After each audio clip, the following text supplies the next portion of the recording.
Hello.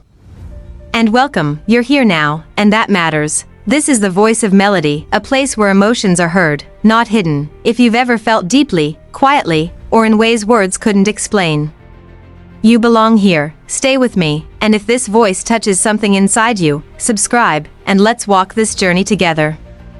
The village woke with the sun. Mud houses breathed out smoke from morning fires, and the earth remembered every barefoot step. In this place, life moved in circles, fetching water, pounding grain, greeting elders. A young woman lived there, gentle in speech, strong in spirit, taught that respect was her shield and silence her protection. She believed in the order of things. Elders were wisdom. Family was safety. Community was home. When she spoke softly. When she dreamed quietly. Her world was small, but it felt complete, like a calabash filled just enough. She did not know that peace can be fragile. She did not know that truth can be dangerous. And she did not know that the same village that raised her would soon turn its back on her. It happened without warning, without drums or witnesses.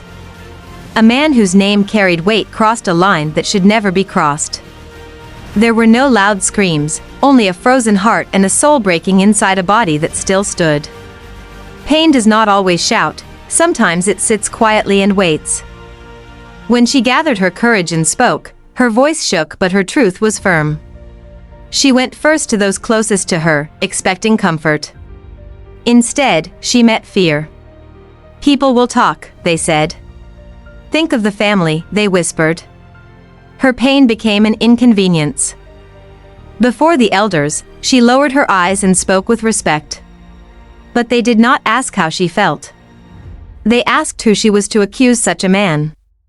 In that moment, her truth lost its value. Silence was chosen.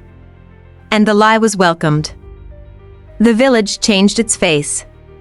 In the market, whispers followed her like shadows at sunset. Women pulled their children closer. Greetings disappeared. Laughter stopped when she arrived. Her name was no longer spoken freely, it carried shame now. Even her home grew cold. Meals were smaller. Words were harsher. She was told she had brought disgrace, that she should have endured quietly like women before her. The weight of rejection pressed on her chest until breathing felt heavy. At night, she cried where no one could hear. She questioned her own courage, her own voice. The thought of disappearing crept into her heart. And in that darkness, she reached her lowest point, alone, rejected, and nearly forgotten. One evening, she sat beneath the open sky and listened to her own breath. If she stayed silent forever, the lie would live longer than her. That night, she chose herself. At dawn, she left the village without ceremony, carrying nothing but pain and hope. Life outside was hard. Hunger came often. Shelter was uncertain. But for the first time, someone listened without judgment. Then another. Then someone who asked questions, not to silence her, but to understand. Slowly, the truth began to stretch its legs. Time exposed what denial could not hide. Another voice spoke. Then another. Evidence surfaced. The lie collapsed under its own weight. And the truth, patient and steady, stood tall at last. She returned not as a broken girl, but as a woman reborn. Her voice was calm, her spirit unbent. She did not come seeking revenge. She came carrying light. And this time, when she spoke, the village listened. Her voice traveled beyond mud houses and dusty paths.